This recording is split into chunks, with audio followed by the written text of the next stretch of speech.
Classes. आज हम लोग जीव विज्ञान के इतिहास के बारे में अध्ययन करेंगे। सबसे पहले हम लोग ये जानेंगे कि जीव विज्ञान वास्तव में है क्या। तो आइए हम लोग जीव विज्ञान के बारे में अध्ययन करते हैं। जीव विज्ञान को इंग्लिश में बायोलॉजी कहा जाता है। बायोलॉजी शब्द ग्रीक भाषा के दो शब्दों से मिलकर बना है। फर्स्ट बायोस मीन्स होता है लिविंग, लॉजी को लोगस लिखा जाता है जिसका अर्थ होता है स्टडी।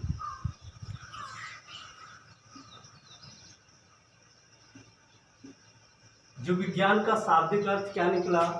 लिविंग मीन्स होता है सजीव, स्टडी मीन्स होता है अध्ययन। सजीव हम उन्हें कहते हैं जिनके अंदर श्वसन, पाचन, उत्सर्जन, प्रजनन और वृद्धि की क्रिया निहित होती, उनको हम लोग सजीव कहते हैं। चाहे वो प्लांट बॉडी हो, चाहे वह एनिमल बॉडी हो। अर्थात हम कह सकते हैं कि विज्ञान की वह शाखा जिसके अंतर्गत सजीवों का अध्ययन किया जाता है जीव विज्ञान कहलाता है। बात अब आती है कि जीव विज्ञान शब्द का उपयोग सर्वप्रथम किस वैज्ञानिक ने किया? तो जीव विज्ञान शब्द का उपयोग सर्वप्रथम जंतु विज्ञान शास्त्री लामार्क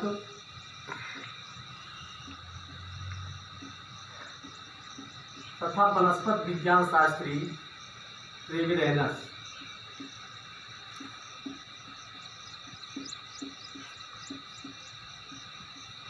जंतु विज्ञान शास्त्री लामार्क तथा वनस्पति विज्ञान शास्त्री ट्रेविरेनस ने सन 1802 ईस्वी में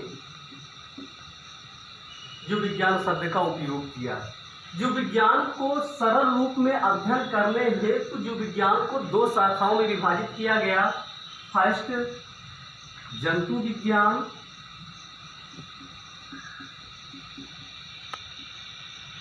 सेकेंड वनस्पति विज्ञान।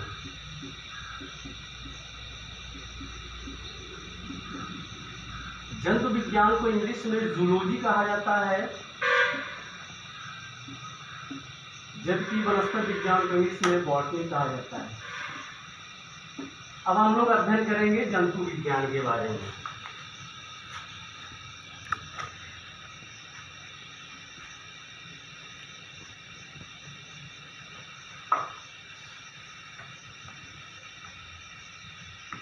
आइए हम लोग जानते हैं कि जंतु विज्ञान वास्तव में है क्या। जंतु विज्ञान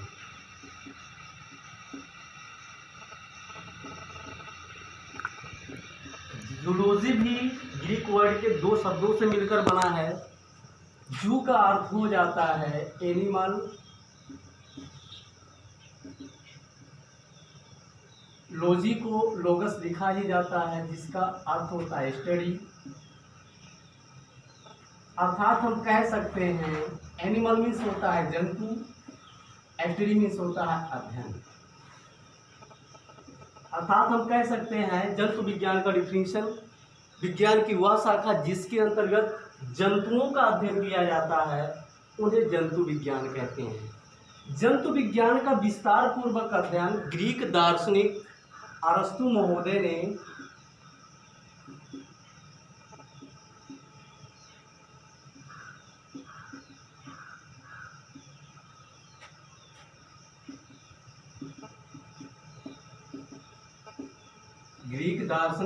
महोदय ने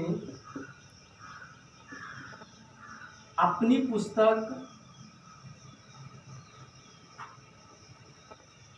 हिस्टोरिया प्लांटेरम में ग्रीक दार्शनिक अरस्तु महोदय ने अपनी पुस्तक हिस्टोरिया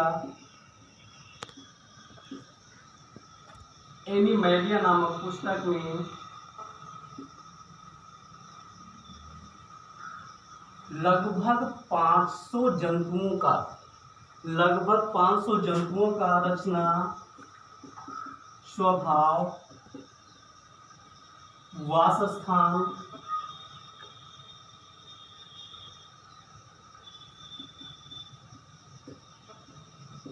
वंश और प्रजाति के बारे में अध्ययन किया। इसलिए ग्रीक दार्शनिक अरस्तु को जंतु विज्ञान का पिता कहा जाता है। अर्थात हम कह सकते हैं अरस्तु को father of zoology and biology. Greek दार्शनिक अरस्तु महोदय को जंतु विज्ञान और जीव विज्ञान दोनों का पिता कहा जाता है।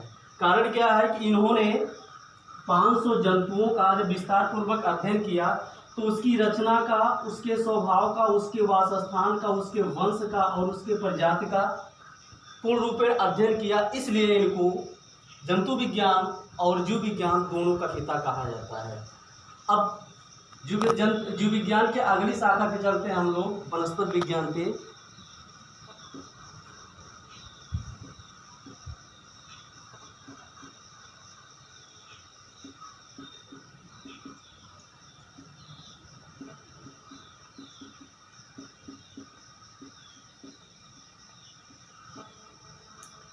वनस्पति विज्ञान को इंग्लिश में बॉटनी कहते हैं। बॉटनी शब्द की उत्पत्ति ग्रीक शब्द के बॉस्किन शब्द से हुआ।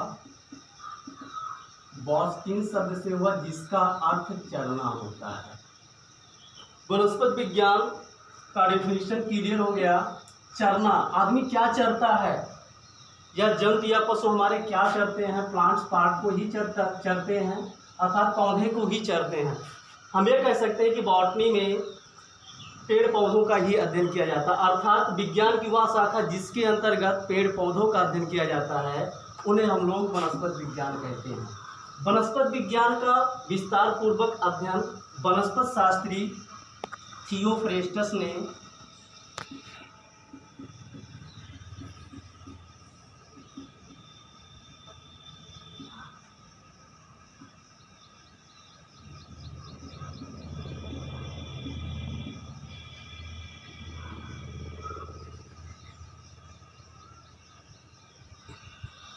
थियोफ्रेस्टस वनस्पति विज्ञान का विस्तार पूर्वक अध्ययन थियोफ्रेस्टस ने अपनी पुस्तक